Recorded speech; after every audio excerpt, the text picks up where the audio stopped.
दोस्तों, कल के सुविचार से ही क्यों लेते हुए और किसी श्रोता के द्वारा पूछे गए एक प्रश्न के उत्तर में आज हम बात करेंगे कि आखिर क्या है हमारे व्यक्तित्व और व्यवहार में वो चीज़ जो लोगों पर गहरा असर छोड़ सकती है और एक अच्छा इंप्रेशन बना सकती है। तो सबसे पहले आता है आपका शारीरिक व्यक्तित्व। जब हम किसी से पहली बार मिलते हैं तो हमारी नज़र सबसे पहले उसकी फिजिकल पर्सनालिटी पर ही जाती है। हमारा मतलब शक्ल, सूरत, मोटे पतले और काले गोरे से नहीं है। ज़रूरी ये है कि आप हमेशा वेल टर्न्ड आउट रहें, मतलब आप खुद भी साफ सुथरे लगें और आपका पहनावा भी साफ और अच्छी फिटिंग वाला हो। सस्ते या महंगे से फर्क नहीं पड़ता दोस्तों, कपड़े साफ हों, नीटली आयरन हो और फटे ना हो। यकीन मानिए, अगर आपको शीशे में अपना अक्स पसंद आएगा तो आपका कॉन्फिडेंस अपने आप ही बढ़ जाएगा। और कॉन्फिडेंट लोग तो सबको पसंद आते हैं, है ना। आपकी पर्सनालिटी भी खुशनुमा व प्लेजेंट लगनी चाहिए। चेहरे पर मुस्कान, व्यवहार में ह्यूमिलिटी और व्यक्तित्व में एक प्रसन्नता का भाव आपके पहले इंप्रेशन में 4 चांद लगा सकता है। अब आते हैं आपके व्यवहार पर। आप लोगों से कैसा व्यवहार करते हैं, कितनी पोलाइटली बात करते हैं, कितने ध्यान से उनकी बातों को सुनते हैं और रिस्पॉन्ड करते हैं, ये सब चीज़ें लोगों पर गहरा असर छोड़ती हैं। एक संवेदनशील व्यक्ति लोगों को अपनी तरफ खींचता है। तभी हमने कल कहा था कि जब आप किसी के साथ बात करें तब ध्यान से उनसे आई कांटेक्ट बनाकर उनकी बातों को सुनते हुए अपना सिर हिलाते हुए बात करें, जिससे उन्हें ये आभास हो कि उनकी बात आपके लिए इम्पोर्टेंट है और आप उन्हें अच्छे से सुन रहे हैं। एक अच्छे संबंध की नींव आपके आपस की बातचीत में ही है। एक और ज़रूरी बात करते वक्त सहज और सिंपल भाषा का उपयोग करें।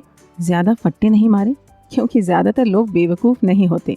सच और झूठ को पहली बार में नहीं तो आपसे बार बार के मेलजोल में तो भाप ही जाएंगे और फिर आपसे कतराएंगे। और फिर दोस्तों, सच का एक बहुत बड़ा फायदा ये है कि उसको याद नहीं रखना पड़ता। जो हुआ है वही बोलेंगे। झूठ के तो रट्टे लगाने पड़ते हैं, किसको क्या बोला, किसको क्या नहीं। एक और बात जो लोगों को प्रभावित करती है वो ये कि आप कितने एम्पैथेटिक हैं, दूसरों की मदद करने को कितने तत्पर रहते हैं, उनकी भावनाओं को कितना समझते हैं और रिस्पेक्ट करते हैं। यदि आप एक विश्वसनीय, सज्जन और दयालु व्यक्ति हैं तो लोगों को ये पता चल ही जाता है और लोग आपको मिलने से पहले ही आपसे मिलने को आतुर हो जाते हैं। होता है ना, जिनके बारे में बहुत कुछ अच्छा सुना हो तो उनसे मिलने की इच्छा होती है। बस उसी तरह महात्मा गांधी जी ने भी कहा था, आपके व्यक्तित्व का सच आपके व्यवहार से नजर आता है। इन सब बातों के अलावा अगर आप पढ़ने के शौकीन हैं और आपके पास अपनी लाइफ, देश और दुनिया के बारे में ढेर सारे किस्से हैं सुनाने को, तो भी आप लोगों को एक मैग्नेट की तरह खींच सकते हैं। Because a good reader can talk on most topics and contribute to most discussions.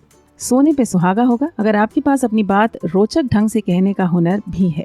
जो लोग अपने आसपास लोगों को हंसा सकते हैं वो झट से बहुत से लोगों की फेवरेट्स की लिस्ट में जुड़ जाते हैं।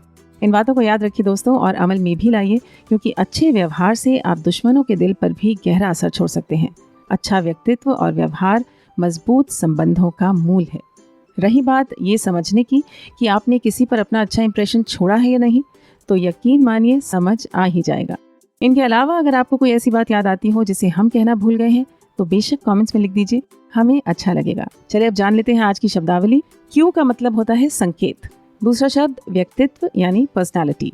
आप प्लीज डिस्क्रिप्शन में दिए गए शब्दों के स्पेलिंग्स और हमारे बोलते वक्त उनके प्रोनाउंसिएशंस को भी नोट करिए। तीसरा शब्द है व्यवहार यानी बिहेवियर। चौथा आयरन्ड, वेल आयरन्ड क्लोथ्स, अच्छे से प्रेस किए हुए कपड़े। अक्स यानी रिफ्लेक्शन, जो आपको शीशे में दिखता है या कभी कभी पानी में दिखता है। Next word humility. ह्यूमिलिटी मतलब विनम्रता। पोलाइटली मतलब शिष्टता पूर्वक। संवेदनशील यानी सेंसिटिव। एम्पैथेटिक मतलब सहानुभूतिपूर्ण।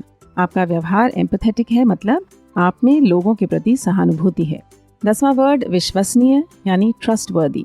और आखिर में सोने पे सुहागा का अंग्रेजी इक्विवेलेंट क्या है?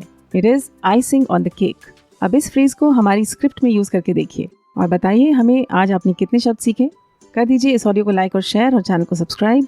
मिलते हैं कल, तब तक स्वस्थ रहें, मस्त रहें, सुविचार को सुनते रहें and have a great day.